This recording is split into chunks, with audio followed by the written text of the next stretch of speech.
মনোবিভাগী দিওয়ানা। পর্ব ২। প্রিমা ফারনাজ চৌধুরী। পরদিন ভোর হতেই কদমতলীতে গোপন বৈঠকের আয়োজন করা হলো। জায়গাটা নিরিবিলি, বড় একটা পুরনো বটগাছের নিচে বাঁশের বেঞ্চ পাতা। খানরা আগে থেকেই উপস্থিত আর দেওয়ানরা এলখানিক পরে। সৌজন্যের খাতিরে হাতে হাত মেলানো হলো, তারপর সবাই নিজেদের জায়গায় বসল। চায়ের বন্দোবস্ত করেছে খানরা। ধোয়া ওঠা কাপগুলো একে একে সবাই তুলে নিল, শুধু কাবির ছাড়া। সে নির্লিপ্তভাবে বসে রইল। আসলাম খান ঠোঁটের কোণে বিদ্রুপের হাসি টেনে বলল, বিষ মেশাইনি, নিশ্চিন্তে খেতে পারিস। কাবির তাকালো না, কোনো উত্তরও দিল না। শুধু কাদিনের দিকে চোখের ইশারায় কিছু বলল, তারপর আবার নরম সবুজ শিশির ভেজা ঘাসের দিকে তাকিয়ে থাকল। মাথার ওপর ছায়া ফেলেছে বিশাল গাছের ডালপালা। বাতাসে পাতাগুলো হালকা দুলছে। ঠিক তখনই দূর থেকে ভেসে এল পায়ের আওয়াজ। আশিস খান আর আরিশ খানের মাঝখানে ধীরগতিতে এগিয়ে আসছে ইথিকা। তার গায়ে একটা সাদা শাল জড়ানো, বাতাসে শালের প্রান্ত দুলছে। মুখের দুপাশে গাছি চুল উড়ছে হালকা হাওয়ার সাথে, কিন্তু সে সামান্যতম বিচলিত নয়। চোখে কাঠিন্যে, মুখে অদ্ভুত গাম্ভীর্য। তাকে দেখে কাবিরের মুখে একটুও ভাবান্তর এল না, কিন্তু তার চোখ দুটো খানিকটা সংকীর্ণ হয়ে গেল। ইথিকা এসে বাবার চেয়ারের পেছনে দাঁড়ায়, বুকে হাত ভাঁজ করে। কাবিরের সঙ্গে চোখাচোখি হলো। কালো পাঞ্জাবি গায়ে বসে আছে সে নিজস্ব দম্ভ নিয়ে। গলায় সাদা মাফলার ঝুলিয়ে একপাশে তুলে দিয়েছে। মুহূর্তখানেক স্থির দৃষ্টিতে তাকিয়ে থাকলো দুজন, তারপর একসাথে চোখ সরিয়ে নিল। স্বামী স্ত্রী হলেও এখন তারা একে অপরের শত্রু।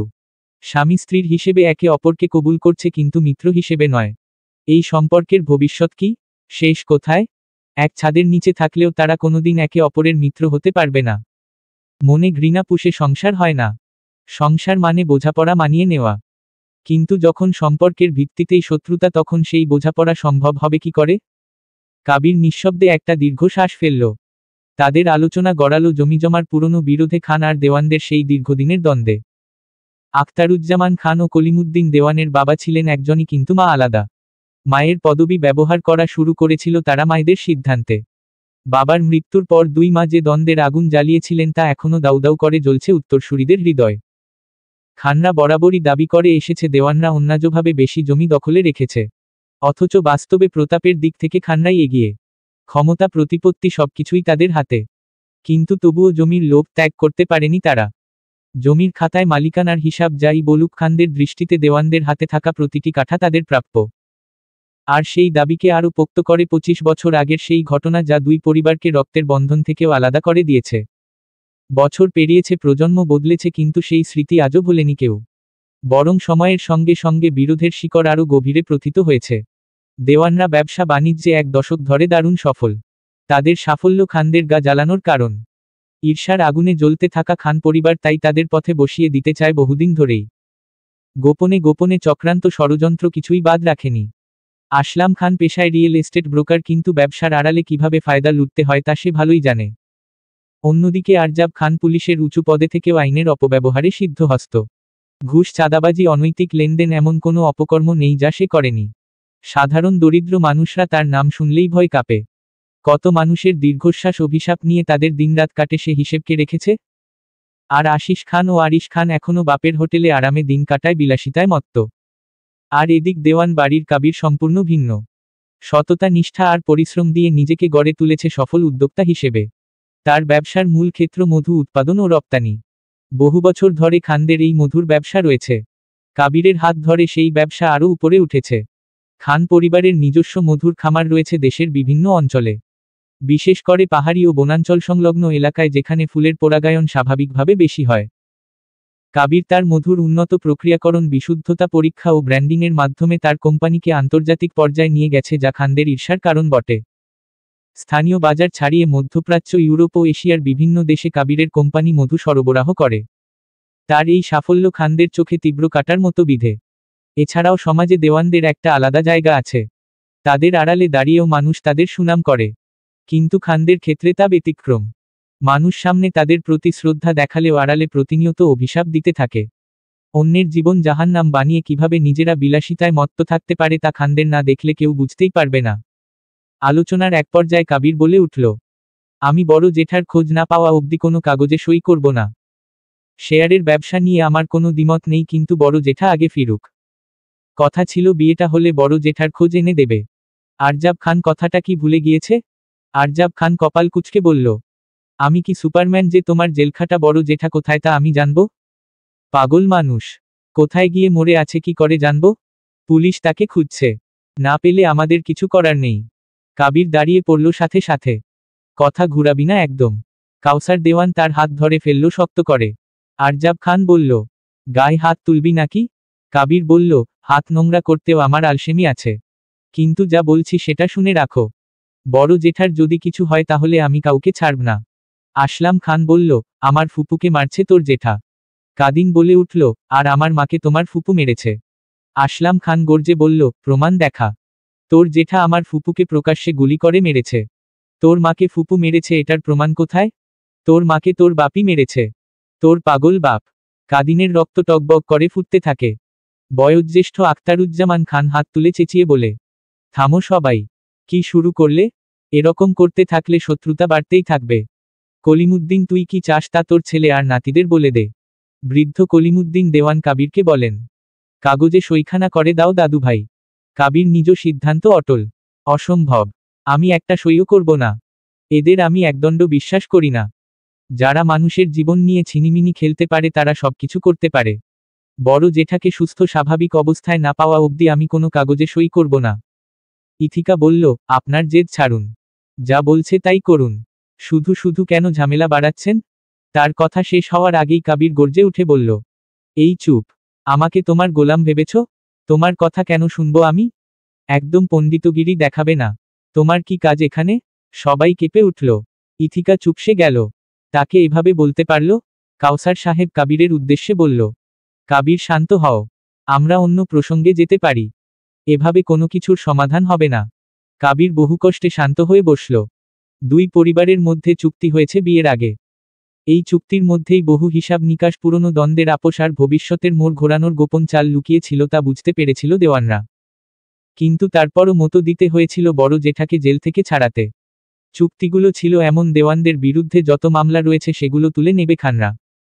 বিশেষ করে দেওয়ান পরিবারের বড় সন্তান কাবিরের জেঠা, যিনি দীর্ঘদিন ধরে জেলে আছেন, তাকে মুক্ত করার ব্যবস্থা করবে। বিনিময়ে দেওয়ানরা তাদের লাভজনক শেয়ারের ব্যবসায় খানদের অংশ দেবে। এতে খানরা এক প্রকার ব্যবসার নিয়ন্ত্রণও পাবে। দুই, যেসব জমিজমা নিয়ে দুই পরিবারের মধ্যে বছরের পর বছর বিরোধ চলেছে তা মিটমাট হবে। দেওয়ানরা বিতর্কিত জমিগুলো খানদের নামে লিখে দেবে, যাতে ভবিষ্যতে এই নিয়ে আর কোনো সমস্যা না থাকে। চুক্তির সবচেয়ে গুরুত্বপূর্ণ অংশ, ইথিকা খানমকে দেওয়ানদের ছেলের সঙ্গে বিয়ে দিতে হবে, যাতে দুই পরিবারের বন্ধন আরও দৃঢ় হয়। কিন্তু জেল থেকে ছাড়িয়ে আনার পর বড় জেঠা হঠাৎ নিখোঁজ হয়ে যায়। দেওয়ান বাড়ির সবার দৃঢ় বিশ্বাস, এসবের পেছনে খানদেরই হাত আছে। দেওয়ানদের হাতে রাখার জন্য তারা এমন ঘৃণ্য কাজ করতেই পারে। আলোচনার শেষ পর্যায়ে গুরুজনেরা কথা বলল। কাবিরদের কথা বলা নিষিদ্ধ করা হলো। আখতারুজ্জামান খান বলল, যেহেতু আমরা এখন একটা সম্পর্কে আবদ্ধ হয়েছি, সেহেতু আমি চাই না আর কোনো খুনাখুনি হোক আমাদের মধ্যে। আমাদের সবার উচিত কামরানকে খুঁজে বের করা। কাবির আর ইথিকার বিয়ে হয়েছে, ওরা সুখী হোক, এটাই আমার শেষ চাওয়া। কাবির চুপচাপ বুড়োর নাটকীয় কথাবার্তা শুনছিল। অথচ সবকিছুর মাস্টারমাইন্ড এই বুড়ো। মৃত্যুর দোরগোড়ায় দাঁড়িয়ে এত নাটক করতে পারে, তাই আখতারুজ্জামান খানকে না দেখলে বোঝার উপায় নেই। বৈঠক শেষ হলো এই কথা দিয়ে যে আপাতত কামরান দেওয়ানকে খুঁজে বের করতে হবে। তার আগে কোনো কথা হবে না, কোনো সই দেবে না। আজকের আলোচনায় শেষ জয়টা দেওয়ানদেরই হলো। কদমতলী থেকে ফেরার জন্য দেওয়ানরা সবাই গাড়িতে উঠে পড়ল। দাদাভাই ইথিকার দিকে তাকিয়ে বলল, যাও, বরের সঙ্গে চলে যাও। ইথিকা গায়ে শালটা ভালো করে জড়িয়ে ধীর পায়ে কাবিরের গাড়ির দিকে এগিয়ে গেল, দরজার হাতলে হাত রাখল। কিন্তু দরজা খুলে বসার আগেই ইঞ্জিন গর্জে উঠল। কাবির গাড়ি ছেড়ে দিল। ইথিকা হতভম্ব। ধুলো উড়িয়ে কাবিরের গাড়ি সামনে এগিয়ে গেল, তার অস্তিত্বকেই অগ্রাহ্য করে। দাদাভাই ও অন্যরা বিস্মিত চোখে দৃশ্যটা দেখল। কয়েক সেকেন্ড নীরব থাকার পর দাদাভাই বিরক্ত স্বরে বলল, কি হলো এটা? ইথিকা কোনো উত্তর দিল না। শালের আড়ালে হাত দুটো শক্ত করে মুঠো করল। ঠোঁট চেপে ধরে সামনের গাড়িটা হারিয়ে যেতে দেখল। আরজাব খান গাড়ির দিকে পিস্তল তাক করতেই আসলাম খান হাতটা নামিয়ে দিয়ে বলল, পাগলামি রাখো। ইথিকা রাগে কাঁপছে তখনও। ইথিকা রাগ মাথায় নিয়ে দেওয়ান বাড়ি পৌঁছামাত্রই লুবনা বেগম এসে বলল, কাবিরের সাথে তো বাড়ি ফিরতে পারতে বৌমা। ইথিকা বলল, আপনার ছেলে আমাকে অপমান করেছে, আমাকে ফেলে চলে এসেছে। এভাবে চলতে থাকলে আমি এই বাড়িতে থাকব না। বড় ফুপু এসে বললেন, বেশ করেছে। তুমি ওখানে কেন গিয়েছ? ভাইদের হয়ে গান গাইতে? যার বউ হয়ে এই বাড়িতে এসেছ তার বিরুদ্ধে দাঁড়াতে? তুমি এই বাড়িতে না থাকলে আমরা বরং খুশি হব, বুঝলে? ইথিকা বলল, আমি আপনার সাথে কথা বলছি না। একদম চুপ। বড় ফুপুর ধমক খেয়ে ইথিকা আর এক মুহূর্তও দাঁড়ালো না। চোখের কোণে আগুন নিয়ে সিঁড়ি বেয়ে উপরে উঠে গেল। পায়ের ভারী শব্দ জানান দিচ্ছিল তার রাগ। ঘরে ঢুকতেই চোখে পড়ল কাবির দেওয়ান ফোনে ব্যস্ত। টেবিলের ওপর অনেকগুলো কাগজ ছড়ানো, পাশে খোলা ল্যাপটপে ওয়ার্ড ফাইল দেখা যাচ্ছে। ইথিকা মুখ খুলতেই কাবির এক হাত তুলে ইশারায় থামিয়ে দিল। সে মনোযোগ দিয়ে ফোনের ওপাশের জনের কথা শুনছিল, মাঝে মাঝে ধীর গলায় জবাব দিচ্ছিল। প্যাকেজিংটাও ঠিকমতো করাও। আর শুনো, শহরের নতুন দোকানগুলোর সঙ্গে যোগাযোগ করেছ? এবার থেকে রেগুলার সাপ্লাই দেবে ওখানে। ফোনের ওপাশের মানুষ মনে হয় কিছু বলল, কাবির সাথে সাথে মাথা নাড়িয়ে বলল, ঠিক আছে। তুমি আমার সঙ্গে পড়ে বসো খাতাপত্র নিয়ে। ফোন রেখে একটা দীর্ঘশ্বাস ফেলল কাবির। ইথিকা তখনও দরজার কাছে দাঁড়িয়ে ঠোঁট বাঁকিয়ে তাকিয়ে আছে। কাবির তাকে দেখেও না দেখার ভান করল, গম্ভীর মুখে টেবিলের নথিপত্র গুছাতে লাগল। ইথিকা বলল, আপনার বড় ফুপু আমার সাথে সারাক্ষণ ঝগড়া করছে। উনি ভেবেছেনটা কি? আমি বউ হয়েছি বলে আমার সাথে যা ইচ্ছে তাই করবে? কাবির ল্যাপটপটা অফ করল। ইথিকা তার পেছনে এসে দাঁড়ালো। বলল, আমি শুনতে পাচ্ছেন আমার কথা? কাবির তার দিকে ফিরে তাকালো। বলল, পাচ্ছি। এখন বলো, কি করলে তুমি খুশি হবে? ফুপুকে গুলি করব? ইথিকা হকচকিয়ে গিয়ে বলল, আপনি আমার সাথে মজা করছেন? আজ আলোচনায় জিতে এসে নিজেকে খুব বড় কিছু মনে করছেন দেখছি। কাবির বলল, তোমার সাথে তর্ক করার রুচি নেই আমার। সামনে থেকে সরো। ইথিকা সরল না, বরং তার বুকে হাত ঠেকিয়ে ধাক্কা দিয়ে বলল, আপনি ওদের বলে দেবেন আমার সাথে যেন ঝগড়া না করে। আমি কি করতে পারি ওদের কোনো ধারণাও নেই। কাবির সোজাসাপটা বলল, যতদিন আছো ততদিনে মানিয়ে চলো। তোমার স্থায়িত্ব বেশি দিন না এই বাড়িতে। কথা কানে গেল? বলেই কাবির তাকে সরিয়ে দিয়ে নিজের কাজে ব্যস্ত হয়ে পড়ল। ওদিকে ফোন বাজছে আবার। ফোনটা নিতে যাবে তখনই ইথিকা ফোনটা তুলে নিল। কলটা কেটে দিয়ে ফোনটা পেছনে লুকিয়ে কাবিরকে বলল, আমার স্থায়িত্ব বেশি দিন না, এই কথা বলে ভয় দেখাচ্ছেন? কাবির তার দিকে তাকিয়ে একটা বড় দীর্ঘশ্বাস ফেলল। তারপর আলতোভাবে কবজির উপর ধরল। ইথিকা তার দিকে রাগত দৃষ্টিতে চেয়ে আছে। কাবির ধীরে ধীরে তার হাত থেকে নিজের ফোনটা কেড়ে নিতে নিতে বলল, কোন দুঃখে আমি তোমার সাথে সারা জীবন কাটাবো বলতে পার? জীবনটা কি ছেলেখেলা? তোমার আর আমার পথ আলাদা। দুই মেরুর দুজন মানুষ একই ছাদের নিচে রাত কাটাতে পারে, কিন্তু ওটাকে সংসার বলে না। তুমি তোমার মতো কাউকে ডিজার্ভ করো, আমি আমার মতো কাউকে। তোমার কাছে ডিভোর্স তো কোনো ব্যাপারই না, তাই না? আপনাদের কাছেও কোনো ব্যাপার না। তুমি আমার জীবনে আসার পর ডিভোর্স কোনো ব্যাপার না হয়ে গেছে। আগে অনেক বড় ব্যাপার ছিল। আমি কি করেছি? তুমি ডিভোর্সটা সহজ করে দিয়েছ আমার চোখে। ইথিকা হেসে ফেলে বলল, আপনার নিজেকে নিয়ে খুব অহংকার না? আপনি সত্যবাদী, যুধিষ্ঠির, পরোপকারী, দায়িত্বশীল, সম্মানিত, সফল মানুষ। কিন্তু একটা কথা কানে ভালো করে ঢুকিয়ে নিন, আপনার এই অহংকারের মর্যাদা কোনোদিন কেউ দেয়ার জন্য আপনার জীবনে আসবে না। আমি আসতে দেব না। যাকে দেখে থুতু ছিটেছিলেন তার সাথে আপনাকে ঘর করতে হবে। না ধরতে পারবেন না ছাড়তে পারবেন। কাবির তার চোখের দিকে তাকিয়ে বলল, তুমিও এই বাড়িতে পড়ে থেকে কিচ্ছু পাবে না। আমি তোমাকে ইচ্ছাকৃত উপেক্ষা করব না, অপমান করব না, অবহেলা প্রশ্নেই আসে না। তুমি আমার কিছু হলে তখন এসব করতাম। তুমি আমার কিছুই না। তুমি না আমাকে কষ্টে মারতে পারবে, না আমাকে হেনস্থা করে নিজে খুব আরামে থাকবে। কোনোটাই হবে না। ইথিকা বাঁকা হেসে বলল, আপনি আমাকে পাত্তা না দিলে আমি বোধহয় মরে যাব। ঈষৎ। কাবির বলল, না, মরে যাবে না। মরে যাওয়া এত সহজ না। কিন্তু তোমার জায়গাটা নড়বড়ে হয়ে যাবে। তুমি ভেবেছ আমি তোমাকে খুব অত্যাচার করব, বেঁধে রাখবো, স্বাধীনতা দেব না। আর তুমি ঠিক তাই তাই করবে যা আমি অপছন্দ করি। কিন্তু আমি তোমাকে এখনই বলে দিচ্ছি, তুমি যা ইচ্ছে তাই করতে পার। ইথিকা বলল, সত্যি? আবার পরে বলবেন না তো আমি নির্লজ্জ? বলবো না। কাল রাতে ভাবলাম তোমার আমার সম্পর্কটা নেহাতি একটা চুক্তি। হ্যাঁ, তোমার কাছে এটা বিয়ে হতেই পারে, কিন্তু আমি এই সম্পর্কের প্রতি একটু টান অনুভব করছি না। তাই তোমার উপর অধিকার দেখানোর ব্যাপারটা হাস্যকর। তুমি তোমার ইচ্ছেমতো চলাফেরা করো, আমার কোনো আপত্তি নেই। ইথিকা হাফ ছেড়ে নাটকীয় ভঙ্গিতে বলল, উফ, মনে হচ্ছে উদ্ধার করে দিয়েছেন। মিস্টার কাবির দেওয়ান, আমাকে স্বাধীনতা দেয়ার আপনি কে? আমি বরাবরই স্বাধীন। আমাকে আমার মা বাবা স্বাধীনতা দিয়েছে। আপনি দেয়ার কে? আপনি না দিলেও আমি যেন আপনার হাতে বাধা পড়ার জন্য বসে আছি? শুনুন, আমি একটা সিদ্ধান্ত নিয়েছি। কাবির কপাল কুঁচকে বলল, কি? আমি একা থাকতে চাই। এই বাড়িতে থাকব না, অন্য কোথাও একা থাকব। বিয়ের পর মেয়েদের আলাদা স্পেস দরকার হয়। এরকম ভরা বাড়ি আমার ভালো লাগে না। কাবির বলল, সমস্যা কি? থাকো। টাউনে আমাদের বাসা আছে, ওখানে থাকতে পারবে। নিজের ইচ্ছেমতো থাকো, আমারও রাতের ঘুমটা ভালো হবে। ইথিকা খেকিয়ে উঠে বলল, কি বললেন? কাবির তার দিকে ফিরে বলল, মানে আমি আমার বেডে আরামে ঘুমাতে পারবো। আরেকটা কথা। কি? কাবির একটু ইতস্তত করে বলল, যখন তখন আমার গায়ে হাত না দিলে খুশি হব। কে আমার গায়ে হাত দেবে কে দেবে না এই সিদ্ধান্ত নেয়ার স্বাধীনতা নিশ্চয়ই আমার আছে।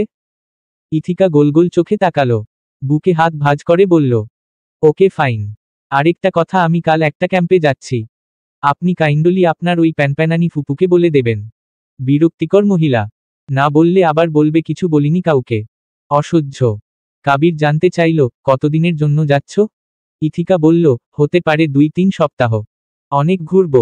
কাবির বলল, যাক কিছুদিনের জন্য তো রেহাই পেলাম। ইথিকা ফের বলল, একটা কথা বলি? বলো। আপনার দাড়ি গোফগুলো একদম রাজাদের মতো। এগুলো স্টাইলিশ করে ছাড়তে পারেন। আমার ফ্রেন্ডসরা দেখে বলবে তোর বর সিরাজউদ্দৌলার আমলে পড়ে আছে। মানে বুঝতেই পারছেন কি বলছি? কাবির গালে হাত বুলিয়ে বেরিয়ে যেতে যেতে বলল, নজর ঠিক করো। ইথিকা তার পিছু পিছু ছুটে গিয়ে বলল, এম সিরিয়াস কাবির। কাবির যেতে যেতে বলল, তোমার ফ্রেন্ডসরা এলে আমাকে জানিও। সিরাজউদ্দৌলার পোশাক পরে বসে থাকব। ইথিকা বিরক্ত হয়ে বলল, ডিসগাস্টিং। কাবির সোজা চলে গেল। ইথিকা মনে মনে বিড়বিড় করে বলল, ঘুমের মধ্যে কেটে দেব সব দাড়ি। তারপর যা হবার হবে। রাতে কাচি নিয়ে ঘুমন্ত কাবিরের পাশে গিয়ে বসল সে। রাত গভীর, পুরো বাড়ি নিস্তব্ধ। শুধু ঘড়ির কাঁটা একটানা শব্দ করে যাচ্ছে। কাবির বিছানার একপাশে নির্ভার ঘুমে মগ্ন পাশ ফিরে শুয়ে আছে। গম্ভীর মুখটা তখন বেশ শান্ত। ইথিকার চোখে মুখে দুষ্টু হাসি খেলা করছে। সে ধীরে ধীরে শরীরটা কাবিরের দিকে সামান্য ঝুঁকিয়ে গালে কাঁচিটা লাগাতে যাবে, হঠাৎ কাবির নড়ে উঠল। ইথিকার হাত থেমে গেল। নিঃশ্বাস বন্ধ করে স্থির হয়ে রইল সে। কাবির চোখ খুলল। কিছুটা বিভ্রান্ত হয়ে সামনের দিকে তাকাতেই দেখল ইথিকা তার পাশে বসে আছে, হাতে কাঁচি। সে এক ঝটকায় উঠে পড়ল। ইথিকার কাছ থেকে কাঁচিটা কেড়ে নিতে যেতেই ইথিকা ধপাস করে শুয়ে পড়ল। তার পিঠের নিচে কাঁচিটা। কাবির তার পিঠের নিচে হাত গলিয়ে কাঁচিটা খুঁজতে খুঁজতে বলল, এবার বাড়াবাড়ি হচ্ছে। তুমি সবকিছু নিয়ে তামাশা করতে পার না। কোন সাহসে দাড়িতে হাত দাও? ইথিকা তার দিকে তাকিয়ে শক্ত কণ্ঠে বলল, আমি পর পুরুষের দাড়িতে হাত দিইনি। বরের দাড়িতে হাত দিয়েছি। আমি না চাইলে এই দাড়ি রাখতে পারবেন না। ফালতু কথা বলবে না একদম। জীবনে নিজের মর্জিমাফিক সব হয় না। কাবির কাছিটা ধরামাত্রই ইথিকা তার হাতটা পিঠ দিয়ে শক্ত করে চেপে ধরল। কাবির অস্বস্তিতে ভূগোল। গলা খাকারি দিয়ে বলল, খানি পিঠ আলগা করো। কাছি টান দিলে ব্যথা পাবে। এক কথা বারবার বলবো না। ইথিকা শক্ত কণ্ঠে বলল, আগে কাছিটা নিয়ে দেখান। কাবির দীর্ঘশ্বাস ফেলে বলল, আমি এখনো নিতে পারি। কিন্তু তুমি ব্যথা পাবে। ইথিকা ঠোঁট বাঁকিয়ে বলল, আমি এত সহজে ব্যথা পাই না। সাহস থাকলে কাছিটা নিন।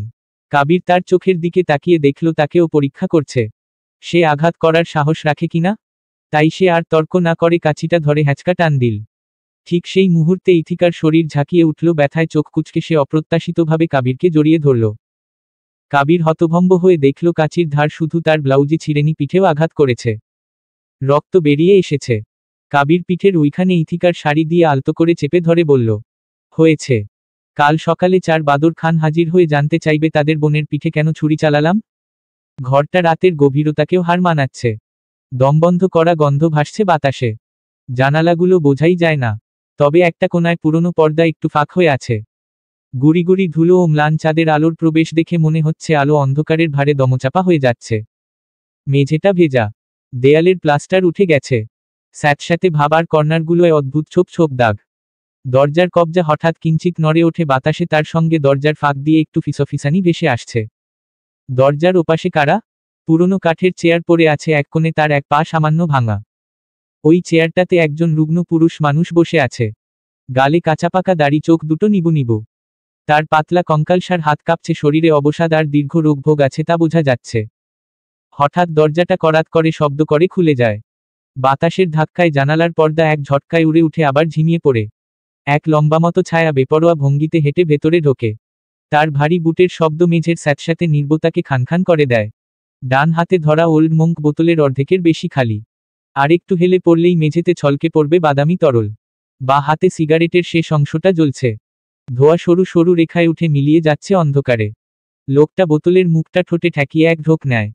তারপর গলা খাকারি দিয়ে বলে, এখনো মরিসনি বুড়ো? রুগ্ন মানুষটা কোনো জবাব দেয় না। তার নিস্তেজ চোখ দুটো শুধু সামনে দাঁড়িয়ে থাকা লম্বা ছাটার দিকে চেয়ে থাকে। বোতল হাতে লোকটা আবার এক ঢোক নেয়, তারপর ঠোঁটের কোণে বিদ্রুপ ঢেলে ফেলে বলে, ভেতরে আয়। ঠিক তখনই দরজার ফাঁক দিয়ে পেছনে পেছনে আরো কয়েকজন প্রবেশ করে। তাদের মধ্যে একজনের চোখ দুটো সূক্ষ্ম শেয়ালের মতো সরু দাঁতের ফাঁকে দাঁত চাপা সিগারেট টিমটিম করে জ্বলছে। হাতে একটা লোহার রড। বাকি দুজন তরুণ। ঘরে প্রবেশ করেই শেয়াল চোখওয়ালা লোকটা ধুলো জমা মেঝের দিকে তাকিয়ে ঠোঁট বাঁকিয়ে হাসে। কই মাছের প্রাণ। বলতে বলতে ধপ করে সে কাঠের বাক্সের ওপর বসে পড়ে হাতে ধরা রডটা ধীরে ধীরে মেঝেতে ঠুকতে থাকে। টক টক টক। তরুণ ছেলে দুটো দরজার একপাশে ঠেস দিয়ে দাঁড়িয়ে থাকে। ঠোঁটের কোনায় ক্রূর হাসি। রড ফেলে ধূর্ত শেয়ালের মতো চোখওয়ালা লোকটা সামনে এগিয়ে গিয়ে রুগ্ন লোকটার সামনে ঝুঁকে পড়ে তার মুখের কাছাকাছি গিয়ে ফিসফিস করে, জেলে রেখে ভুল করেছি। আগে থেকেই তোর উপর এই থেরাপি চললে তুই অক্কা পেয়ে যেতি তাড়াতাড়ি।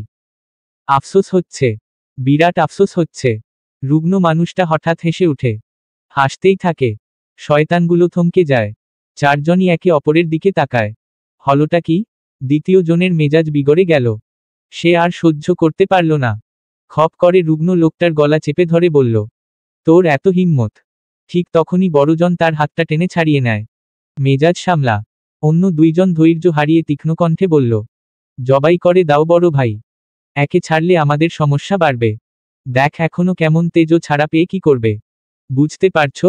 আসলাম খান চুপচাপ বুড়োর দিকে তাকিয়ে থাকে। তার কুচকানো ভ্রুর নিচে চোখ দুটো শীতল করা হিসেব কষছে। ধূর্ত শেয়াল আরাব খান গলা খাকারি দিয়ে বলে উঠল, তোদের ফালতু কথা রাখো। জবাই করলে ছাড়া পাবি ভাবছিস নাকি?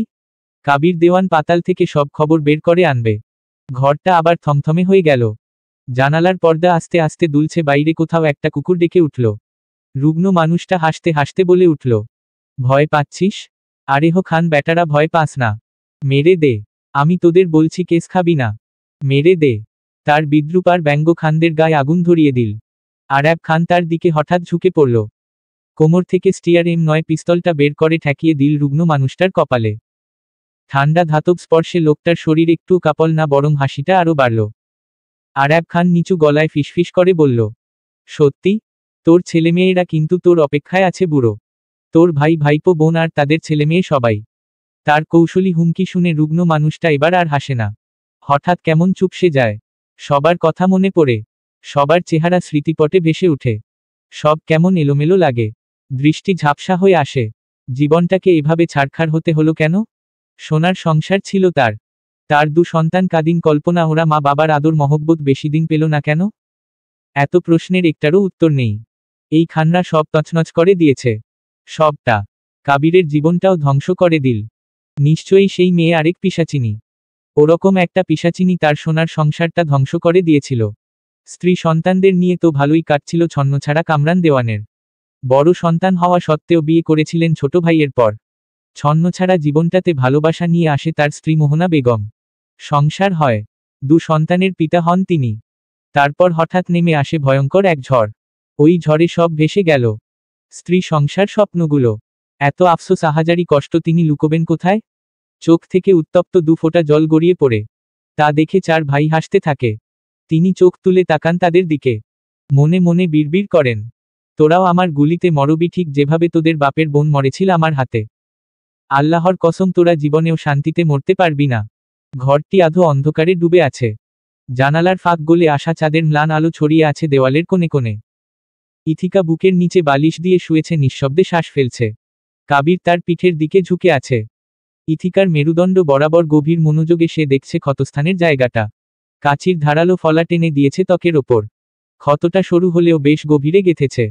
ইথিকা আয়নায় কাবিরের প্রতিফলন দেখছে।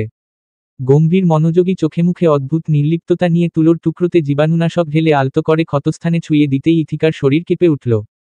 কিন্তু সে শব্দ করল না। ঠোঁট চেপে ধরে সহ্য করল। কাবির শান্ত গলায় বলল, একটু লাগবে। তারপর সাবধানে ক্ষতস্থানের ওপর ছোট ব্যান্ডেজ বসিয়ে দিল সে। ইথিকা আয়নার দিকে তাকিয়েই রইল। ব্যান্ডেজ লাগানো শেষ হতেই কাবির উঠে গিয়ে নিজের জায়গায় শুয়ে পড়ল। চোখের ওপর হাত রেখে ক্লান্ত গলায় বলল, তোমার হয়ে গেলে আলো নিভিয়ে দাও। ইথিকা তৎক্ষণাৎ উঠে বসতে গেল, কিন্তু ক্ষতস্থানে টান পোড়ায় কুঁকড়ে উঠল। দাঁত কামড়ে ব্যথাটা সামলাল, তারপর ঝাঁঝাল স্বরে বলল, আমার পিঠে আঘাত লেগেছে আর আপনার ঘুম পাচ্ছে? কাবির ধীরে ধীরে চোখের ওপর থেকে হাত নামিয়ে তার দিকে তাকালো। মুহূর্তখানেক চুপচাপ তাকিয়েই রইল। নিজেকে প্রশ্ন করল এতক্ষণ কেন সেবা করল সে? কি দরকার ছিল তার? বিরক্তিতে চোখ সরু করে বিড়বিড় করে বলল, অকৃতজ্ঞ মেয়ে মানুষ। ইথিকা ভ্রু কুঁচকে তাকালো। কিছু বললেন? কাবির আবারও কবজি দিয়ে চোখ রেখে বলল, না। ইথিকা হাতটা খপ করে ধরে চোখের উপর থেকে নামিয়ে নিল। কাবির চোখ পাকিয়ে তাকালো। চোখ দিয়েই প্রশ্ন ছুড়ল, কি সমস্যা? ইথিকা দুপাশে মাথা নাড়িয়ে হাঁটুতে থুতনি ঠেকিয়ে বদমাইশি হাসল। 5 ভাইবোন মিলে এই হাসিটা এমনভাবে আয়ত্ত করেছে যে যাকে উদ্দেশ্য করে হাসে সে বিরক্ত না হয়ে পারে না। কাবির চোখের ওপর কবজি তুলে আবারও ঘুমানোর চেষ্টা করল। কিন্তু ইথিকা একটুও দেরি না করে তার হাতটা সরিয়ে দিল। কাবির এবার সত্যিই বিরক্ত হয়ে বর্গীয় শব্দ করে তাকালো। ইথিকা একইভাবে হাসল। সে বিছানায় পিঠ রেখে ঘুমাতে পারছে না। আর এই লোকটা দিব্যি আরামে ঘুমিয়ে পড়বে? না, সে তা হতে দেবে না। পরনের গাঢ় নীল রঙের শাড়িটা তার ফর্সা গায়ের সঙ্গে দারুণ মানিয়েছে। শাড়ির আঁচল অনেকটা বিছানায় ছড়িয়ে আছে ফ্লোরাল ব্লাউজের কবজিতে ছোট্ট এক লাভ শেপের কাট। সে জানে এই শাড়িতে তাকে দেখতে ভালো লাগছে। আর এমন সুন্দরী বউ রেখে সে চোখের উপর হাত রেখে ঘুমাচ্ছে কোন আক্কেলে? কাবির হাতটা চোখের উপর রেখে ঠোঁটে কি যেন বিড়বিড় করল। ইথিকা হাতটা দুহাতে ধরে সরিয়ে দিয়ে আবারও হাঁটুতে থুতনি গুজে হাসল। কাবির মেজাজ হারিয়ে বলল, কি চাও তুমি? ইথিকা বলল, বিছানায় পিঠ রেখে ঘুমাতে পারছি না। তো আমার মাথায় রেখে ঘুমাও। Are you serious? কাবির বিরক্ত হয়ে বলল, তুমি ডিভানে গিয়ে পা টেনে শুয়ে পড়ো তাহলে। আমাকে ঘুমাতে দাও খানি। ইথিকা বলল, ডিভানেও তো পিঠ ঠেকাতে হবে। কাবির পাশ ফিরে শুয়ে বলল, যা ইচ্ছে তাই করো। আশ্চর্য। ইথিকা হাঁটুতে মুখ গুজে বসে রইল। কাবির চোখের ওপর হাত রেখে গভীর ঘুমে তলিয়ে গেল। মাঝরাতে যখন তার ঘুম ভাঙল তখন সে টের পেল ইথিকা তার বুকের ওপর মাথা রেখে ঘুমিয়ে আছে। কিছুক্ষণ চুপচাপ তাকিয়ে রইল সে। ইথিকার নিঃশ্বাসের ধীর ওঠানামা, শাড়ির আঁচল ছড়িয়ে থাকা ঘুমন্ত মুখের শান্ত ভঙ্গিটা দেখে কাবির বুঝতে পারল এই মুহূর্তে মেয়েটা সম্পূর্ণ নির্ভার। সকালের নাশতার পর ছাদের বাগানে পানি দেওয়ার সময় ইথিকা যদিও সে কথা অস্বীকার করেছে। আর বলেছে, শত্রুর বুকে শত্রু মাথা রেখে ঘুমাতে পারে না কাবির সাহেব। কাবির ঠোঁটের কোণে একচিলতে তাচ্ছিল্যের হাসি ঝুলিয়ে জানতে চাইল, তাহলে রাতে যে শুয়েছিল সে কে? ইথিকা ভ্রু উঁচিয়ে বলল, ভূত হবে হয়তো। কাবির হেসে মাথা নাড়ল। ভূত ঘুমের মধ্যে আমার শার্ট মুঠো করে ধরেছিল। বাহ! ইথিকা একটুও না দমে নির্লিপ্ততা গলায় বলল। গলা টিপে ধরতে গিয়ে ভুল করে শার্ট ধরে ফেলেছিল হয়তো। কাবির পানির জার রেখে এবার তার দিকে ফিরল। আস্তে আস্তে তার দিকে এগিয়ে এসে বলল, তাহলে এবার ঠিকঠাক ধরো দেখি। তোমার দুঃসাহস দেখার ইচ্ছে আছে। ইথিকা পেছনে সরে গেল। কাবির বিজয়ের হাসি হাসল। কতবার আপনাকে বলতে হবে আমার পিছু ছাড়েন? আপনি কি কানে শুনতে পান না? কল্পনার কণ্ঠ ক্ষোভে কাঁপছে।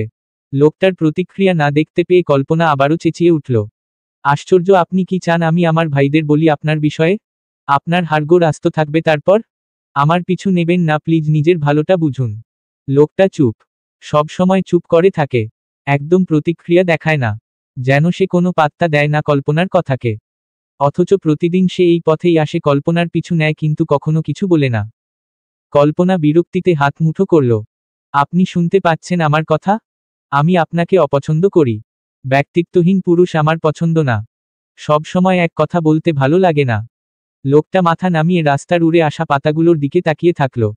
কল্পনা এবার রাগে গোজগোজ করতে করতে হাঁটা দিল। কিছুদূর যেতেই খেয়াল করল লোকটাও নীরবে পিছু পিছু আসছে। সঙ্গে সঙ্গেই থেমে গিয়ে ঘুরে দাঁড়ালো কল্পনা। লোকটা এবার সরাসরি তার চোখে চোখ রাখল। কি চান আপনি? লোকটা ধীর গলায় বলল, কিছু না। আমি তো শুধু আপনার পিছু পিছু হাঁটছি। কিছু তো করছি না। কল্পনার চোখ বিস্ময়ে বড় হয়ে গেল। কি নির্লজ্জ স্বীকারোক্তি! আপনার কোনো ধারণা আছে আপনি আমার পিছু নিয়ে নিজেকে কত নিচে নামাচ্ছেন? লোকটা একদম নির্লিপ্তভাবে বলল, আছে। কল্পনা ঠোঁট কামড়ে দ্রুত পা চালিয়ে দিল। অসহ্য সে আর সহ্য করবে না এই বদলোককে। লোকটা আর এগোলো না। চুপচাপ দাঁড়িয়ে কল্পনার চলে যাওয়া দেখল। যতদূর কল্পনাকে দেখা গেল ততদূর সে তাকিয়ে থাকল। এই মেয়েটাকে সে খুব ভালোবাসে। কিন্তু কোনোদিন হয়তো তা বলতে পারবে না। সে অনেক বড়লোকের মেয়ে। তার পরিবারের ক্ষমতা প্রতিপত্তি সবকিছুই তার মতো সাধারণ মানুষের ধরাছোঁয়ার বাইরে। তবু প্রতিদিন মেয়েটার পিছু নেয় সে। কোনো উদ্দেশ্য নেই, কোনো আশাও নেই। শুধু মেয়েটাকে দূর থেকে দেখা আর তার চলার পথের ছায়া হয়ে থাকাতেই তার যত আনন্দ। সেই মুহূর্তে পুলিশ সাইরেনের শব্দ শোনা গেল। লোকটা ধীরে ঘাড় ঘুরিয়ে দেখল একটা গাড়ি তার সামনে এসে দাঁড়িয়েছে। কাঁচ নামিয়ে কালো চশমা পরা পুলিশ অফিসার তাকে ইশারায় ডাকল, এদিকে আয়। লোকটা নিঃশব্দে এগিয়ে গেল। ওই মেয়েটার পিছু নিস কেন রোজ? তোর ওকে চায় নাকি? লোকটা নির্লিপ্ততা স্বরে বলল, না স্যার, চাই না। তাহলে পিছু নিস কেন আবাল? লোকটা চুপ। কিছু মুহূর্ত পেরিয়ে বলল, আমার সাথে তার যায় না স্যার। ওর বাপ চাচারা অনেক বড় মাপের মানুষ। পুলিশ অফিসারটা বিরক্ত হয়ে বলল, আরে এসব ফিল্মি ডায়লগও রাখো। গাড়িতে উঠে বসো। লোকটা গাড়িতে উঠতে বাধ্য হলো পুলিশ অফিসারের জোরাজোরিতে। যেতে যেতে অফিসারটি তাকে কুপ্রস্তাব দিল, একটা লোককে মেরে লাশটা দেওয়ান বাড়ির সামনে রাখতে পারলে ওই কল্পনা মেয়েটা তার। সাথে একটা মোটা অ্যামাউন্টের টাকাও সে পাচ্ছে। লোকটা এমন প্রস্তাব শুনে ক্ষণিকের জন্য লোভী হয়ে উঠল। কল্পনা, যে মেয়েটাকে সে কিছু না বলেই ভালোবেসে গেছে, যে তাকে তুচ্ছ করে, ঘৃণা করে, অবজ্ঞা করে, তবু যার এক ঝলক চোখের দিকে তাকানোর জন্য সে প্রতিদিন অপেক্ষা করে। এই একটা কাজ করলেই কল্পনা তার হবে, সাথে টাকাও। লোকটার চোখে মুখে দ্বিধা আর টানাপোড়েন খেলা করছে। সে সিদ্ধান্ত নিতে পারছে না। কল্পনা যদি পড়ে সব জানতে পারে তখন? আরাব খান কালো চশমার ফাঁকে তার চেহারা দেখে ঠোঁট বাঁকিয়ে হাসল। শিকার ধরা পড়েছে, এখন শুধু দড়িটা টেনে দেওয়া বাকি। শয়তানি খেলায় সে ওস্তাদ। ক্ষমতা, ভয় আর লোভ, এই তিনটা জিনিসের সঠিক ব্যবহার জানলে মানুষকে কাচের টুকরোর মতো গুঁড়িয়ে দেওয়া যায়। আজ পর্যন্ত কেউ তাকে টেক্কা দিতে পারেনি, পারবেও না। আরাব খান ধীরে সুস্থে সিগারেটের ধোঁয়া ছেড়ে লোকটার দিকে তাকালো। তারপর প্যাকেট থেকে একটা বেনসন অ্যান্ড হেজেস গোল্ড বের করে তার দিকে বাড়িয়ে দিল। লোকটা একটু ইতস্তত করল, কিন্তু শেষমেশ নিল। আরাব খান লাইটার এগিয়ে দিল। ফ্লিন্ট চাকার ঘর্ষণে আগুন জ্বলে উঠল। আগুনের কমলা আলোয় লোকটার মুখে সন্দেহ, ভয় আর লোভের জটিল মিশ্রণ দেখা গেল। সে এক টান দিল, তারপর ধোয়ার কুণ্ডলির ভেতর থেকে ছেড়ে আরাব খানের দিকে তাকালো। আরাব খান হেসে তার পিঠ চাপড়ে দিয়ে বলল, টাকা আগেই পেয়ে যাবি, চাপ নেই। ইথিকা শ্বশুরবাড়ি থেকে বাপের বাড়িতে ফিরেছে। আজ কাবিরেরও আসার কথা ছিল, কিন্তু সে আসেনি, আসবেও না। ইথিকা তাই আর জোর করেনি। সে ভাবছে এদিক থেকে সরাসরি ক্যাম্পে চলে যাবে বন্ধু বান্ধবদের সঙ্গে। সামনে তার অনেক কাজ। বাড়িতে পৌঁছানোর সঙ্গে সঙ্গেই মা আর বাবার স্নেহ মাখা আলিঙ্গনে নিজেকে মুড়ে নিল ইথিকা। তাদের উষ্ণ ভালোবাসা গ্রহণ করতে না করতেই ছোট ভাইপো ইনাম দৌড়ে এসে গলা জড়িয়ে ধরল। ইনামের পিছু পিছু এল তাহমিনা। বিস্মিত কণ্ঠে শুধল, একা এসেছ? ইথিকা জবাব দিতে যাবে, ঠিক তখনই তার দৃষ্টি আটকে গেল তাহমিনার মুখে। সে ভয়ভরা দৃষ্টিতে তাকিয়ে আছে আসলাম খানের দিকে। কেন? প্রশ্নটা কি খুব সাধারণ ছিল না? কেন এভাবে তাকাতে হবে? প্রশ্নটাতে কাবির দেওয়ান জড়িত আছে বলে? ইথিকা পরিস্থিতি আঁচ করতে পেরে শান্ত গলায় বলল, হ্যাঁ একা। কাবির ব্যস্ত। আসলাম খান বোনকে তাকাতে দেখে দৃষ্টি ঘুরিয়ে নিল। তাহমিনা প্রশ্নটা এত ভেবে করেনি। তাকে সন্দেহ করতে করতে লোকটার বদভ্যাসে পরিণত হয়েছে। জানোয়ার। মা এগিয়ে এসে বললেন, বৌমা ওকে আগে কিছু খেতে দাও। ইথু তুমি বসো। বলো ওখানে কেমন কাটলো? ইথিকা সোফায় বসল। স্বাভাবিক ভঙ্গিতে বলল, সব ভালো। কাবিরও চায় আমি একা থাকি, কিন্তু সে আমার সাথে থাকবে না। মায়ের কপালে ভাঁজ পড়ল। এই কেমন কথা? আমি রাজি হয়ে গেছি। সে না থাকলে বরং ভালোই। তার গলায় একটুও দোলাচল নেই। মা কেন যেন এই কথায় সন্তুষ্ট হতে পারলেন না। সদ্য বিবাহিত বউ একা থাকবে? কিসের এত অহংকার কাবির দেওয়ানের? কেন সে বাড়ি ছেড়ে বউয়ের সাথে থাকতে পারবে না? তাহমিনা নাশতা পানি নিয়ে এল। তখনই আরাব খানও বাড়িতে এল। ইথিকা সোফা ছেড়ে উঠে পড়ল। ভাইয়ের সাথে স্নেহমাখা আলিঙ্গন শেষে বলল, ফাইনালি ক্যাম্পে যাচ্ছি। গুড। ইলিনা বেগম তাহমিনাকে আদেশ দিলেন, আর্যকেও চা দাও। আরাব খান ইথিকার মাথার চুল এলোমেলো করে দিয়ে বলল, চা খাবো না। কি খাবে? ইনাম উত্তর দিল, মতো মতো মদ। সবাই হা হা করে হেসে উঠল। তাহমিনা ছুটে এসে তার গালে কষে চর বসিয়ে দিয়ে বলল, খবরদার এসব কথা মুখে আনবি না। আসলাম খান চোখের পলকে তেড়ে এসে চরটা তাহমিনার গালে মারল। বলল, তোর বাপের বাড়ি থেকে এনেছিস এই ছেলে?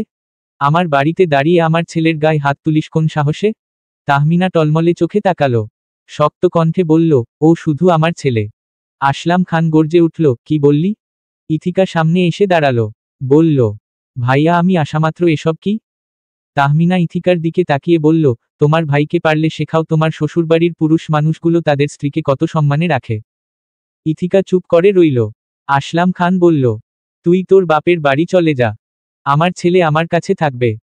তাহমিনা বলল, যেদিন ছেলেকে নিয়ে বাড়ি থেকে বেরোতে পারবো সেদিন বাড়ি ছাড়ব। তার আগে না। আমি ওকে 9 মাস পেটে রেখেছি। আসলাম খান ঠোঁট বাঁকিয়ে বলল, তুই এত হেডম দেখাচ্ছিস কার সাথে? ছেলেকে নিয়ে বেরোলে তোর আর তোর ফকিন্নি বাপ ভাইদের সাধ্য আছে আমার ছেলের 2 বেলার খাবারের যোগান দেয়ার? তুই করিসটা কি? তোর মুরদ আছে 2 টাকা কামানোর? যা বের হয়ে যা। কিন্তু খবরদার আমার ছেলের যদি এতটুকু কষ্ট হয় তোকে আমি দেখে নেব। ইলিনা বেগম কথা বলে উঠলেন।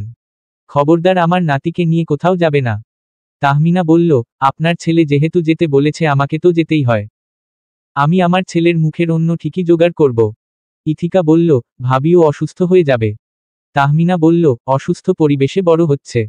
আর কত অসুস্থ হবে বলতে পার? ইথিকার কিছু বলার রইল না। তাহমিনা বিকেলে ছেলেকে নিয়ে বেরিয়ে গেল। তার মা ভাই খুশি হলো তাকে দেখে। কতগুলো দিন পর সে বাপের বাড়িতে এসেছে, নিজেরও হিসেব নেই। ইথিকাও রওনা দিল ক্যাম্পের উদ্দেশ্যে। প্রথমে বান্দরবনের কেওক্রাডং চূড়ায়, তারপর সোজা সুন্দরবনে। রিসার্চ ফার্মের দল নিয়ে সে গভীর জঙ্গলে প্রবেশের প্রস্তুতি নিচ্ছিল বহুদিন ধরে। দুরূহ অভিযান, অজানা প্রাণী, অনভ্যস্ত পথ আর বুনো প্রকৃতিকে জানার অদম্য ইচ্ছা তার। কিন্তু এবার সে বন্ধু বান্ধবদের সাথে এসেছে। তার ভাইদের কেউ তার সাথে নেই। বান্দরবানে থাকাকালীন কাবির ফোন করেছিল। ইথিকা রিসিভ করেনি।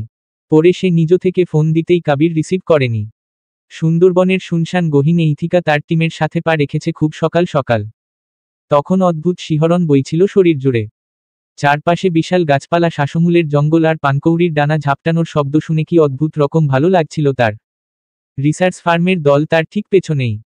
সে তার কয়েকজন বন্ধু একসাথে হাঁটছে। সামনে জঙ্গলের আরও গভীর অংশে ঢোকার প্রস্তুতি চলছে।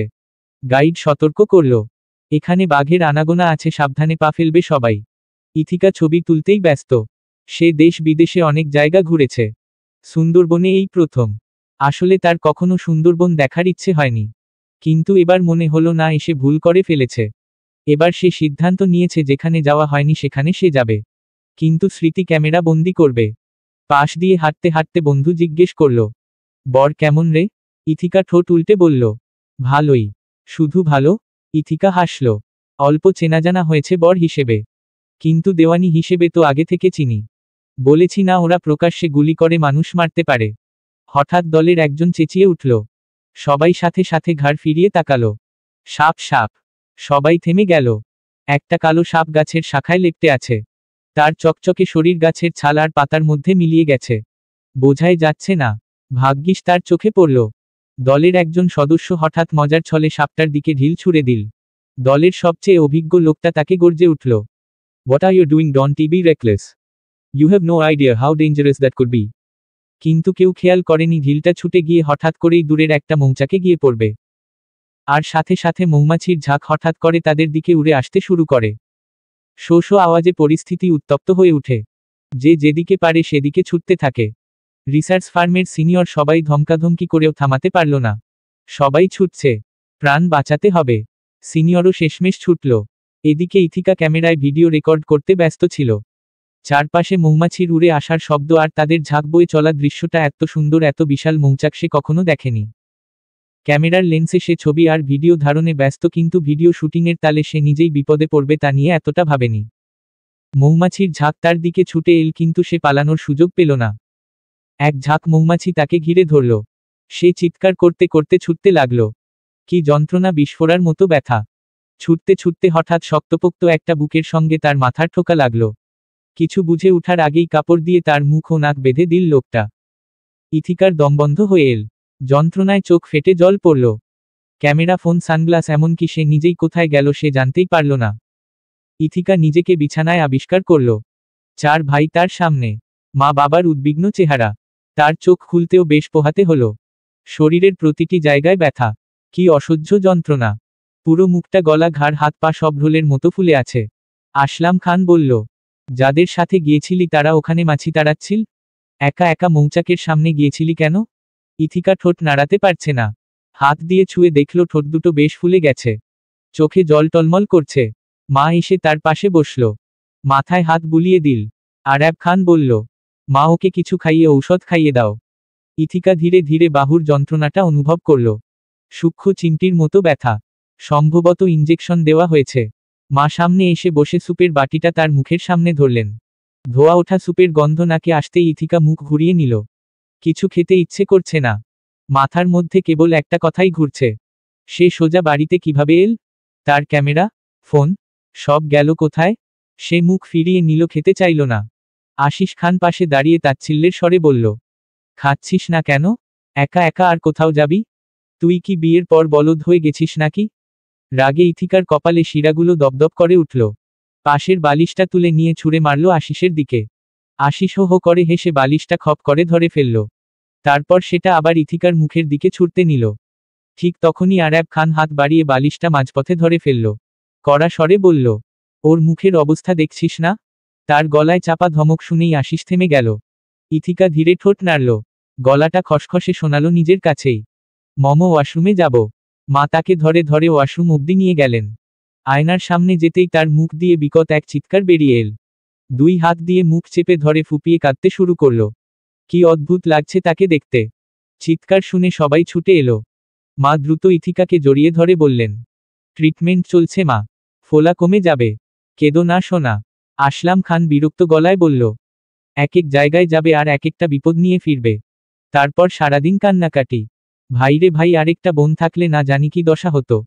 বাকি তিনজন আড়ালে হেসে ফেলল। ইথিকা কাঁদতে কাঁদতে ফোপাচ্ছে। সে এই চেহারা নিয়ে কাবির দেওয়ানের সামনে সে যাবে না। আসলাম খান বিরক্তিভরে কপালে হাত বুলিয়ে বলল, তোকে বিয়ে দিয়ে ফেলেছি না, এখন তোর সব প্যানপ্যানানি শোনার দায়িত্ব তোর বরের। দাঁড়া, ওকে ফোন দিচ্ছি। এতক্ষণ চুপচাপ থাকা আরাব খান এবার বলল, যেতে দেব না। ও ওর বউকে একা ছাড়ল কেন? এই প্রশ্নের জবাব দিতে হবে ওকে। ইথিকা দমবন্ধ কান্নায় গুমরে উঠল। তার ফোলা চোখ দিয়ে আরো গড়িয়ে পড়ল জল।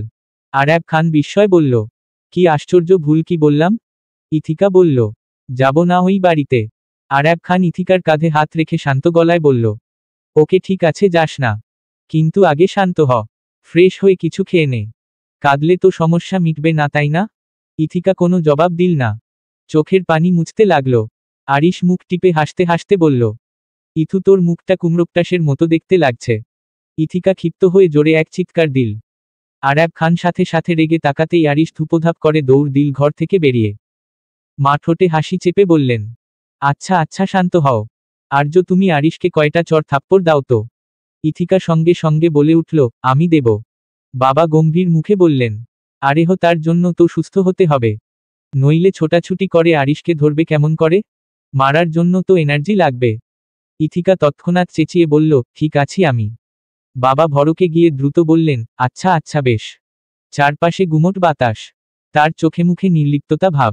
গাড়ির ছাদে বসে আছে আরাব খান। সামনের লোকটা অস্থির হয়ে আরাব খানের দিকে তাকিয়ে বলল, আমি ওই লোকটাকে মারব স্যার। কিন্তু তারপর? তারপর কি হবে? মারার পর কল্পনাকে পাবো তো। আমার টাকার আগে কল্পনাকে চাই। আরাব খান ভ্রু কুঁচকে লোকটার দিকে তাকালো। কল্পনা তোকে চায়? লোকটা চুপ করে থাকলো। তারপর জড়ানো গলায় বলল, জানি না স্যার, কিন্তু ও ওর ভাইদের ভয় দেখায়, দূরে থাকতে বলে। আমি জানি একদিন সেও আমাকে ভালোবাসবে। আরাব খান ঠান্ডা চোখে লোকটাকে দেখল। অনেক কিছু বলার ছিল, কিন্তু তার স্বভাব নয় অকারণে কথা বাড়ানো। দাঁত কটমট করে বলল, you fucking love makes me sick. লোকটা হতভম্ব হয়ে গেল, কিছুক্ষণ ফ্যালফ্যাল করে তাকিয়ে থেকে অসহায় গলায় বলল, কথা তো এটাই ছিল স্যার। আরাব খান নিজের ধৈর্যকে সামলাচ্ছে। ঠান্ডা গলায় বলল, এখন আমাকে কল্পনাকেও তুলে আনতে হবে তোর জন্য? লোকটা মাথা নিচু করে বলল, সেটা আপনিই ভালো জানেন স্যার। আরাব খান একদৃষ্টিতে লোকটার দিকে তাকিয়ে থাকল। ঠোঁটের কোণে ঝুলে থাকা সিগারেটটা আঙুলে চেপে ধরে ধীর গতিতে ধোয়া ছেড়ে বলল, আর যেদিন কল্পনা জানতে পারবে তুই একটা খুন করেছিস, সেদিন কি হবে? লোকটা এবার চুপসে গেল পুরোপুরি। আরাব খানের ঠোঁটে বদমাইশি হাসি। সে ডান ভুরু উঁচিয়ে বলল, কি ভাবছিস? টাকা কিন্তু মোটা অঙ্কের। ওই টাকা দিয়ে তুই 1000টা কল্পনা পেয়ে যাবি। ভাব। লোকটা ভয়ঙ্কর রেগে গিয়ে বলল, আমার কল্পনাকেই চাই স্যার। আমি ওকে নিয়ে অনেক দূর চলে যাব। আগে ওকে এনে দিন। ওই লোকটাকে মারতে 2 মিনিট লাগবে। আরাব খান গাড়ির উপর বসেছিল। লোকটার কথা শুনে বর্গীয় শব্দ করে মাথার নিচে 2 হাত ভাঁজ করে শুয়ে পড়ল। বিরক্তির সঙ্গে পা দোলাতে লাগল। বিড়বিড়িয়ে বলল, বড় ভাবনার বিষয়, বাপকে এনেছি, এখন মেয়েকেও? আমার হাত দিয়ে ওদের বংশপতন হতে চলেছে নাকি? তার ঠোঁটের কোণে ধূর্ত হাসি খেলা করছে, চোখে মুখে শয়তানি বুদ্ধির ঝলক। কয়েক সেকেন্ড চুপ থেকে চট করে মাথায় একটা বুদ্ধি এল। মুহূর্তেই লাফ দিয়ে গাড়ির উপর থেকে নামল, চশমাটা চোখে চাপিয়ে দিয়ে বলল, তুই কেটে পড়। সন্ধ্যায় বিলি রোডের বাগানবাড়িতে চলে আসবি। ওখানে তোর কল্পনা তোর জন্য বসে আছে। সাথে কিছু ফুলটুল নিয়ে যাস। না পটলে সমস্যা। লোকটা হতবাক হয়ে গেল। উত্তেজনায় চাপা হাসি লুকানোর ব্যর্থ চেষ্টা করল। কিন্তু আরাব খানের ঠান্ডা দৃষ্টিতে সেই হাসি মিলিয়ে গেল। আরাব খান সরু চোখে তাকিয়ে বলল, সেলুনে যা। চুলটুল কেটে থোবড়াটা সাফটাফ করে আয়, নইলে তোকে দেখে দেওয়ানি বমি করে দেবে শালা। লোকটা মুখে অজান্তেই হাত দিল। আরাব খান হেলেদুলে গাড়িতে উঠে বসল। স্টিয়ারিংয়ে এক হাত রেখে অন্য হাত দিয়ে সিগারেটের শেষ অংশটা ছুঁড়ে ফেলল জানালা দিয়ে। গাড়িটা কিছুদূর যাওয়ার পরই তার চোখ আটকালো সামনে। কল্পনা আর কিরণ পাশাপাশি হাঁটছে। কলেজ থেকে ফিরছে, না হয় মার্কেটে গিয়েছিল।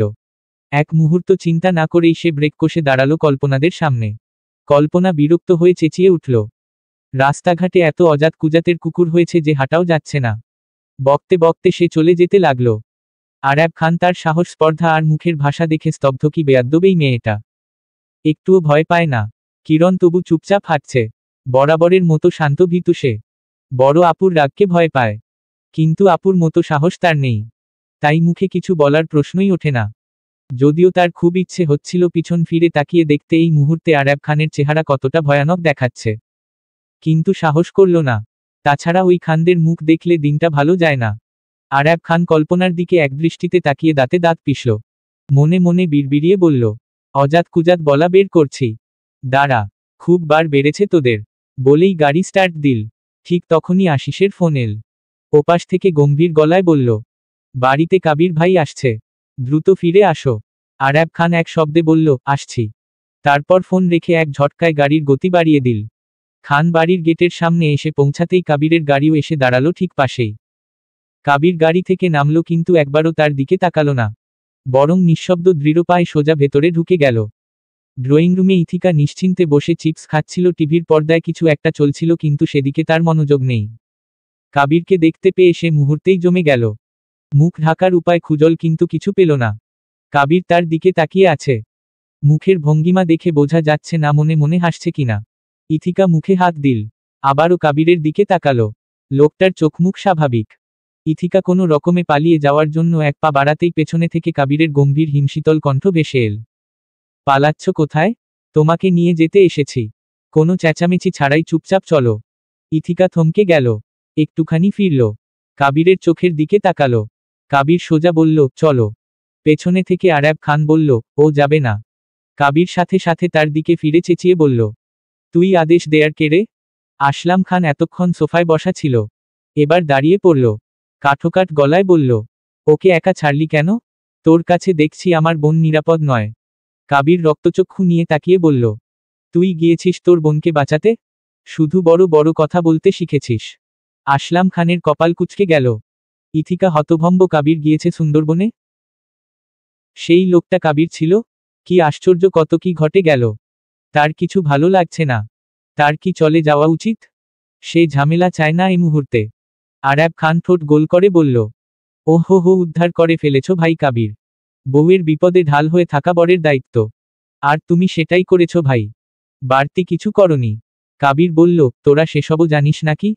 আরাব খান চোখ সরিয়ে নিল। কাবির ইথিকার দিকে ফিরে গর্জে উঠল, তুমি আসবে কি আসবে না? ইথিকা অসহায় দৃষ্টিতে তাকালো ভাইদের দিকে।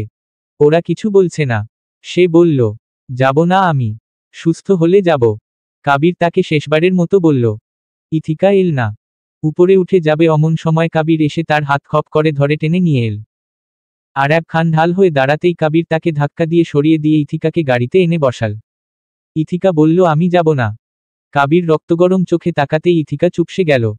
দেওয়ান বাড়ির সবাই বিকেলের চা খেতে ড্রয়িং রুমে একসাথে বসেছে। কাদিন এসে চাচার পাশে বসে বলল, কল্পকিরণ কোথায় আজকে?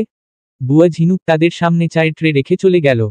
লুবনা বেগম বলল, কিছু কেনাকাটা করতে গিয়েছিল। কাশেদও সাথে গিয়েছে। কাদিন ওই প্রসঙ্গে আর কথা না বলে বাবার প্রসঙ্গে চলে গেল। কাবির গুপ্তচর হায়ার করেছে। তারা আরাব খান আর তার ভাইদের গোপনে গোপনে লক্ষ্য রাখছে। গুপ্তচর কাবিরের কাছ থেকে 1 সপ্তাহ সময় চেয়েছে। 1 সপ্তাহের ভেতর কামরান দেওয়ানের খোঁজ এনে দেবে সে। কাশেদ বাড়ি ফিরল তখনই। কাদিন দরজার দিকে তাকিয়ে বলল, একা কেন? কাশেদ তার কথায় চোখ তুলে তাকিয়ে বলল, কল্পকিরণ ফেরেনি? কাদিনের কপাল কুঁচকে গেল। না। তুই ওদের একা ছেড়েছিস? কাশেদ বোকাবনে গিয়ে বলল, ওদের তো আগেই রিকশায় তুলে দিয়েছি। অনেক আগে। এখনো ফেরেনি কেন? কাদিন ছোটমাকে বলল, ফোন দাও তো। লুবনা বেগম কল্পনাকে ফোন দিল। কল্পনা ফোন রিসিভ করে বলল, এই তো ফিরছি। দেওয়ান বাড়ির সামনে গাড়ি থামতেই কাবির ইথিকাকে গাড়ি থেকে নামাল। ইথিকা সংকোচে ভুগছে চেহারা নিয়ে। কাবির তার ওড়না মাথায় তুলে দিয়ে কপাল অবধি ঘোমটা নামিয়ে দিয়ে বলল, এখন দেখা যাচ্ছে না, চলো। ইথিকা তারপর দাঁড়িয়ে থাকল। সবাই তাকে দেখে হাসবে, বলবে উচিত হয়েছে, এত অপমান সে নিতে পারবে না, কখনো সে এতটা অপমানিত হয়নি। কাবির তার হাত ধরে টেনে নিয়ে গেল। লুবনা বেগম এগিয়ে এল। কাবির ইশারা করতেই তিনি আর এগিয়ে এলেন না। সবাই তাদের দিকে ঘাড় ফিরিয়ে তাকালো। বৃদ্ধ কলিমুদ্দিন দেওয়ান পুত্র কাউসার দেওয়ানকে বলল, এ কেমন বউ আনলাম আমরা, একবার নাচনেওয়ালি আরেকবার ঘোমটাওয়ালি। কাউসার দেওয়ান সহ কাদিন কাশেদ সবাই হেসে উঠল। এদিকে কল্পনা আর কিরণ ফেরেনি আর। তারা আরাব খানের হাতে জিম্মি হয়ে গিয়েছে। চলমান